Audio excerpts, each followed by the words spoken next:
स्वागत आहे तुमचं स्वामावली या चॅनलमध्ये। स्वामींच्या कृपेने तुमचा दिवस आनंदात जाऊ हीच मी स्वामींच्या चरणी प्रार्थना करते आणि आजच्या नवीन व्हिडिओला सुरुवात करूया। आज आहे 23 एप्रिल, वार आहे मंगळवार। या दिवशी आहे चैत्र पौर्णिमा व याच दिवशी हनुमान जयंती सुद्धा आहे। हा दिवस माता लक्ष्मी आणि हनुमान जयंती असल्यामुळे हनुमान देवांना समर्पित असतो। म्हणून या दिवशी आपल्याला घरामध्ये अशा ज्या भाज्या आहेत ह्या चुकूनही आपल्याला घरामध्ये खायच्या नाहीत। तर त्या भाज्या कोणत्या आहेत ते जाणून घेऊयात। तर ही जर भाजी आपण घरामध्ये खाल्ली तर आपल्या घरामध्ये लक्ष्मी अखंड स्वरूपात आपल्या घरामध्ये राहत नाही।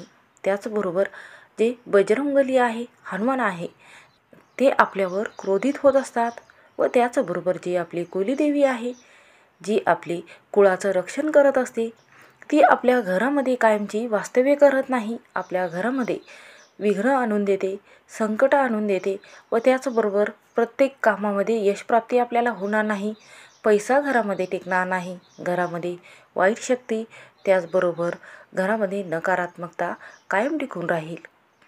ह्या सर्व गोष्टी ज्या आहेत त्या आपल्या घरामध्ये घडू नयेत म्हणून आपल्याला या दिवशी चुकूनही आपल्याला ज्या ह्या भाज्या आहेत त्या चुकूनही खायच्या नाहीत। चला तर जाणून घेऊया कोणती भाजी आहे ती। स्वामावली या चॅनलमध्ये नवीन असाल तर सबस्क्राईब करायला विसरू नका। असेच नवनवीन व्हिडिओ बघण्यासाठी बेल आयकॉनला प्रेस करा व जेव्हा मी नवीन व्हिडिओ अपलोड करेल त्याचा नोटिफिकेशन सर्वात अगोदर तुम्हाला भेटेल आणि तुम्ही एक पण व्हिडिओ मिस करणार नाही। तर आज पौर्णिमा असल्यामुळे माता लक्ष्मीला तुम्ही या दिवशी विधिवत पूजा करावी। त्याचबरोबर हनुमान जयंती आहे। हनुमान जयंतीच्या दिवशी बजरंगबली यांना प्रसन्न करण्यासाठी श्रीराम यांचा श्रीराम जय राम जय जय राम या मंत्राचा एक जपमाळ नक्की करावा। त्याचबरोबर सुंदरकांड, त्याचबरोबर हनुमान चालीसा व या दिवशी तुम्ही श्रीराम या मंत्रजप नामस्मरण करू शकता। यामुळे भगवान हनुमान आहेत ते तुमच्यावर प्रसन्न होतील व तुमचे संकट जे आहेत ते तुमच्या जीवनामधून कायमचे निघून जातील। तर आपण काही पूजापाठ विधी, लक्ष्मीपूजन केले किंवा सत्यनारायणाची पूजा केली तर आपण काही या तिथीला जर काही घरामध्ये चुका केल्या तर त्या जे आपण विधी पूजा मांडलेली आहे त्याचं पूर्ण फळ आपल्याला मिळत नाही। तर यातील चूक म्हणजे आपण ठराविक तिथींना, ठराविक तिथीमध्ये गोष्टी असतात त्या करणं अत्यंत महत्त्वाचं ठरलं जाते व काही भाज्या असतात, काही पदार्थ असतात, जर आपण या तिथींना घरामध्ये बनवले किंवा बाहेर जाऊन खाल्ले तर नकारात्मक दोष आपल्याला लागत असतात। जर तुम्ही कितीही उपवास केले, कडक उपासना केली व कोणत्या तिथींना योग्य ती पूजा केली, मंत्रजप केले तरीही तुम्हाला ह्या जर भाज्या तुम्ही घरामध्ये खात असाल तरीही तुम्हाला या पूजेचं पूर्ण फळ मिळणार नाही। म्हणून आपल्याला आजच्या दिवशी ह्या ज्या 2 भाज्या आहेत त्या चुकूनही आपल्याला घरामध्ये बनवायच्या नाहीत। काही दिवस असे असतात की त्या तिथीमध्ये, त्या पौर्णिमा असेल किंवा अमावस्या असेल, या दिवसामध्ये आपल्याला घरामध्ये ह्या ज्या भाज्या आहेत त्या अजिबात बनवायच्या नाही। कारण जे सात्विक अन्न आहे ते पाळणं तेवढेच महत्त्वाचे असते व त्याचबरोबर आपला जो राग आहे किंवा आपला जे क्रोध आहे त्याला शांत ठेवणं तेवढंच गरजेचं आहे। तर काही भाज्या ज्या असतात ते आपलं राग किंवा क्रोध वाढवण्याचं काम करत असतात।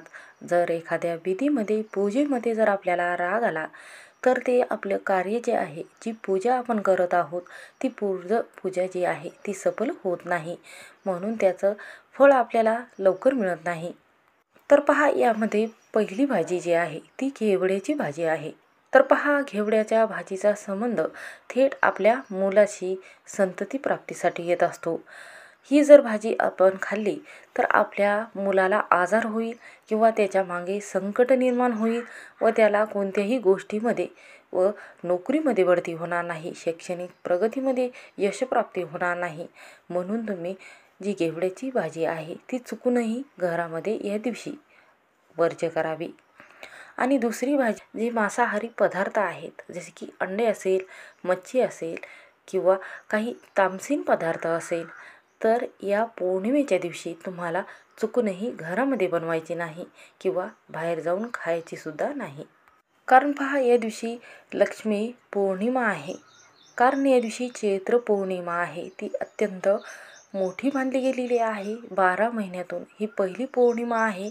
म्हणून या दिवशी लक्ष्मीला अत्यंत प्रिय असणारी ही जी तिथी आहे, या तिथीला व बजरंगबली यांचा जन्मोत्सव आहे, जयंती आहे. त्यामुळे तुम्ही ह्या 2 भाज्या ज्या आहेत त्या चुकूनही या दिवशी खायची नाही. तर तिसरी भाजी कोणती आहे पहा. कांदा लसूण जो असतो तो घरामध्ये वर्ज्य करावा. कारण जर कांदा लसूण आपण या तिथीला जर खाल्ली तर आपल्याला जी पूजा आपण करत आहोत त्यावेळेस आपल्याला भरपूर असा राग येत असतो. राग जर आला तर ती पूजा योग्य पद्धतीने होत नाही. त्यामध्ये सारखे चिडचिडपणा आपल्याला व्हायला लागतो.